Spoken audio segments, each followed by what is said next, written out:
Hi guys, welcome back to my channel. For those of you who are new here, my name is Amber.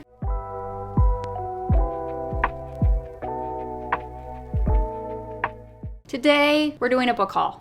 It's been a minute since I did my last book haul. I think the last one I did was a couple months ago, and it was just like a mini book haul of 4 books that I got that day at the bookstore. And I've accumulated over 20 books since then, so I figured, why not do an update?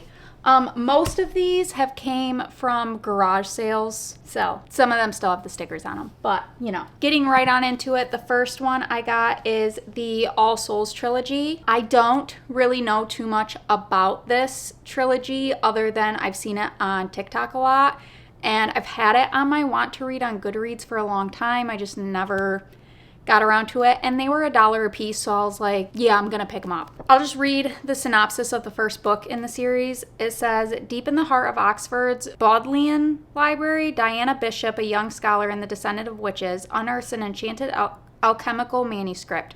Wanting nothing to do with sorcery, she banishes the book to the stacks, but her discovery has set a fantastical underworld stirring, and soon a horde of demons, witches, and other creatures descend upon the library. Among them is the enigmatic Matthew Claremont, a vampire with a keen interest in the book. Equal parts history and magic, romance and suspense, A Discovery of Witches is a mesmerizing and addictive tale of passion and obsession that reveals the closely guarded secrets of an enchanted world. I remember seeing a lot of people talk about it. I don't remember if it was good or bad things, but I couldn't resist for $1 a piece, so I picked them up. But yeah, I'll show the covers of each one. So you got the first one, the second one, and the final book in the series. Then, moving on, I got The 5-Star Weekend by Ellen Hilderbrand. I have never read one of her books. I'm not gonna lie, I really don't even know what genre she is. I just see her books a lot, so I figured why not. I'm not going to read the synopsis of this because it is very long. I just know that all of her books are set on Nantucket, where her and her husband live. Okay, I think I faintly remember Sarah Crowley talking about this book. It's like she ends up going on like this weekend trip or something and ends up calling up one of her friends from like each stage of her life, even if they don't talk anymore. So in here it says her teenage years, her 20s, her 30s, and midlife. And then it says the husband of Hollis's childhood friend Tatum arranges for Hollis's first love, Jack Finnegan, to drop by, stirring up old feelings. Meanwhile, Tatum is forced to play nice with Drew-Ann, Hollis's abrasive and illicit best friend from UNC Chapel Hill. Drew-Ann's career as a prominent sport agent is in jeopardy after her comments about a client's mental health issues are misconstrued online. Brooke, Hollis's friend from her 30s, has just discovered that her husband is having an inappropriate relationship with a woman at work again. And then there's Gigi, a stranger to everyone, including Hollis, who reached out to Hollis on her blog. Gigi embodies an unusual grace and, as it happens, has many secrets. The 5-Star Weekend is a surprising and captivating story about friendship, love, and self-discovery set on Nantucket. It will be a weekend like no other. So I do faintly remember seeing Sarah Crowley read this book. I again, don't remember anything that she said about it. I don't remember if it was good or bad, so we're gonna go with it. Then I picked up The House in the Cerulean Sea by TJ Klune. This one I think is a YA book. Another one that I've seen so much about, and I really just don't know too much about it other than that I've had it on my want to read on Goodreads for a while. This one says, a magical island, a dangerous task, a burning secret. Linus Baker is a by-the-book caseworker in the department in charge of magical youth. At 40, he lives in a tiny house with a devious cat and his old records for company. But his quiet life is about to change. Linus is summoned by extremely upper management and given a curious and highly classified assignment: travel to an orphanage on a distant island and determine whether 6 dangerous magical children are so dangerous, in fact, that they're likely to bring about the end of days. When Linus arrives at the strangest of islands, he's greeted by a series of mysterious figures, the greatest mystery of which is Arthur Parnassus, the master of the orphanage. As Linus and Arthur grow closer, Linus discovers the master would do anything to keep the children safe, even if it means the world has to burn. Or worse, his secret comes to light. The House in the Cerulean Sea is an enchanting love story, masterfully told, about the profound experience of discovering an unlikely family in an unexpected place and realizing that family is yours. I love a good found family. Reading that makes me all the more excited to get to this book. This sounds like a good book to read in the fall, so I'm kind of excited that I picked it up when I did. Next up, we have The Seven Husbands of Evelyn Hugo by Taylor Jenkins Reid. I have never read a Taylor Jenkins Reid book before, and this one I have seen all over TikTok. I have seen very mixed reviews about this. So I'm a little skeptical going in. I don't really know how I'm gonna like this one. So this one is about, I don't know if she's an actress or what, but she's like big in Hollywood. Evelyn Hugo, she finally decides to tell her story of her life. She ends up picking Monique Grant to tell the story. And she goes from like her early career to the end of her career, and she talks about the 7 husbands she's had along the way throughout her whole life journey. And it says, Evelyn unspools a tale of ruthless ambition, unexpected friendship, and a great forbidden love. But as Evelyn's story nears its conclusion, it becomes clear that her life intersects with Monique's own in tragic and irreversible ways. I'm not gonna lie, that actually really interests me, and I might end up picking this up soon because that actually sounds really good. Then I picked up Mad Honey by Jodi Picoult. Oh, and Jennifer Finney Boylan. I know nothing about this book, nor have I really heard anything about this book. So I don't even know what genre this book is from. I'm just gonna read like the short portion of this. It says, a soul-stirring novel about what we choose to keep from our past and what we choose to leave behind. So it's too long of a synopsis. I don't feel like reading it, I'm not gonna lie. Then I picked up all of these book of the month mystery / thriller books. I got all of these from the same place, and I'm pretty sure I got each of them for like $3 each. It was a steal, so I had to pick up all of them. Starting off, we have The Stranger Upstairs by Lisa M. Matlin. This one says, most people wouldn't buy an infamous murder house to renovate for fun, but Sarah Slade is not most people. That alone makes me want to pick that book up. Then we have She Started It by Cian Gilbert. So this one is about a group of best friends who kind of drift apart, but they have a secret that keeps them together. Kind of sounds like Pretty Little Liars, but then they get an invitation from one of the other friends that they haven't heard from in years. They get invited to like a private island type bachelorette party, and it says none of them has spoken to Poppy in years, but Poppy's Instagram pics show that the girl they used to consider the weakest link in their group has definitely made good and made money. Curiosity gets the better of them. Besides, who can turn down a posh, all expenses paid vacation on a Caribbean island?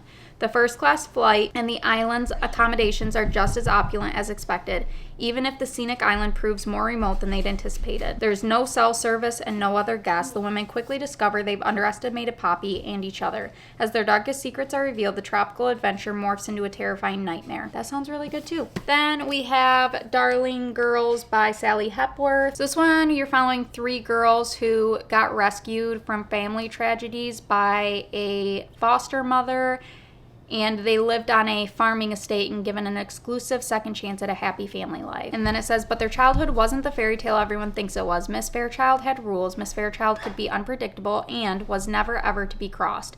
In a moment of desperation, the 3 broke away and thought they were free. Even though they never saw her again, she was always somewhere in the shadows of their minds. When a body is discovered under the home they grew up in, the foster sisters find themselves thrust in the spotlight as key witnesses, or are they prime suspects? Then we have First Lie Wins by Ashley Elston. So this one says, Evie Porter has everything a nice southern girl could want. A doting boyfriend, a house with a white picket fence, a tight group of friends. The only catch, Evie Porter doesn't exist. The identity comes first, Evie Porter. Once she's given a name and location by her mysterious boss, Mr. Smith, she learns everything there is to know about the town and the people in it. Then the mark, Ryan Sumner. The last piece of the puzzle is the job. Evie isn't privy to Mr. Smith's real identity, but she knows this job isn't like the others. Ryan has gotten under her skin, and she's starting to envision a different sort of life for herself. But Evie can't make any mistakes, especially after what happened last time. Evie Porter must stay one step ahead of her past while making sure there isn't still a future in front of her. The stakes couldn't be higher, but then Evie has always liked a challenge. I'm not gonna lie, even after reading that, I still don't really know what that book's about, but you know. Then we have No One Can Know by K. Alice Marshall. 3 sisters, 2 murders, and too many secrets to count. I'm in. The last thing that I picked up from a garage sale was the whole entire leather-bound set of A Game of Thrones. So I'm very excited for this because I actually had this in my Amazon cart, but I didn't want to pay as much as these are. They're so cute. Like, seriously, look at these. Look at them. They're freaking adorable. The only downfall is like the wording in these. I'll probably still get these books from my local library and read them on my Kindle because that wording is hella small and I get a headache way too easily reading small words. So they're really cute on my shelf, and that's all that matters at the end of the day, okay? Okay, these are all books that I picked up from the store. First up, we have, I don't remember if I've showed this in any of my book hauls, so I'm just going to show it anyway. I'm sorry if this is a repeat. I'm sorry if I've already done this. This one is The Nightingale by Kristen Hanna. This one is you're following two sisters during World War II. And this says The Nightingale tells the story of two sisters separated by years and experience, by ideals, passion, and circumstances, each embarking on her own dangerous path towards survival, love, and freedom in German-occupied, war-torn France. A heartbreakingly beautiful novel that celebrates the resilience of the human spirit and the durability of women. I'm excited to get to this one. This is actually on... No, I bent the pages. Anyway, this is actually on my TBR for this month, so we'll see if I actually end up getting to it. Then I picked up Just for the Summer by Abby Jimenez. This one, she is cursed with, like, every time she gets a boyfriend and they break up, he ends up finding his soulmate afterwards, and she ends up seeing, I think it's Reddit. A Reddit thread, yeah. From Justin, who loves Good Luck Charm. They have now come up with a plan. If they date each other, maybe after they break up, it'll end the curse and they'll each find their soulmates. But Justin wasn't supposed to be so unbelievably cute and hilarious. But when Emma's toxic mother shows up and Justin has to assume guardianship of his 3 siblings, they're suddenly navigating a lot more than they expected, including catching real feelings. Has fate finally brought the perfect pair together, or will the cure be way more hazardous than the curse itself? Again, this is on this month's TBR because I kind of want to get to this before fall. I think this might be the next book I pick up. I'm not really sure. This one was a very impulse decision because it was the last one with sprayed edges and I decided to get it. This one's Heavenbreaker by Sarah Wolf. This one says, the Duke of the powerful House Hautclair is the first to die with my dagger in his back. He didn't see it coming, didn't anticipate the bastard daughter who was supposed to die with her mother on his order. He should have left us with the rest of the station starving, commoner rubbish. Now there's nothing left, just icy white rage and a need to make House Hautclair pay. Every damn one of them. Even if it means riding Heavenbreaker, one of the few enormous machines left over from the war, and jousting against the fiercest nobles in the system.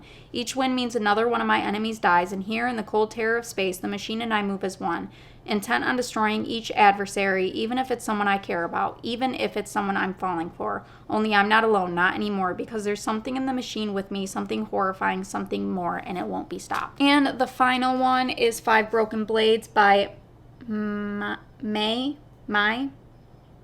Corland. The king of Yusan must die. The 5 most dangerous liars in the land have been mysteriously summoned to work together for a single objective, to kill the god King June. Sorry. He has it coming. Under his merciless, immortal hand, the nobles flourish, while the poor and innocent are imprisoned, ruined, or sold. And now each of the 5 blades will come for him. Each has tasted bitterness, from the hired hitman seeking atonement, a lovely assassin who seeks freedom, or even the prince banished for his cruel crimes. None can resist the sweet, icy lure of vengeance. They can agree on murder, they can agree on treachery. But for these 5 killers, each versed in deception, lies, and betrayal, it's not enough to forge an alliance. To survive, they'll have to find a way to trust each other, but only one can take the crown. Let the best liar win. I've heard really good things about this book, and I can't wait to get to it, and I keep putting it off, and I have no clue why. But anyway, that was the last book in this haul, and I'm very excited for each and every one of them. I have to say the only one that I do kind of regret buying is Mad Honey, because I have a feeling it's not going to be a book that I personally end up liking. Again, it was an impulse buy. So I kind of regret that one. Someone convinced me that it's good, so that I don't feel like I impulsively wasted money. Anyway, that's all I have for you guys. Thank you so much for watching. I really appreciate it. Let me know which one of these books, if you've read them, that you really loved, and convince me to read that one next, because I can't make up my mind on what I want to read. I'm all over the place. I'm having a very hard time picking up books and finishing them. It's just like, I'm not kidding you. I'm in the middle of, I think, 6 or 7 books. It's a problem, and I need help. Convince me which one to read next, please. But yeah, make sure to subscribe to stay up to date with all my future videos, and I hope to see you in the next one. Bye!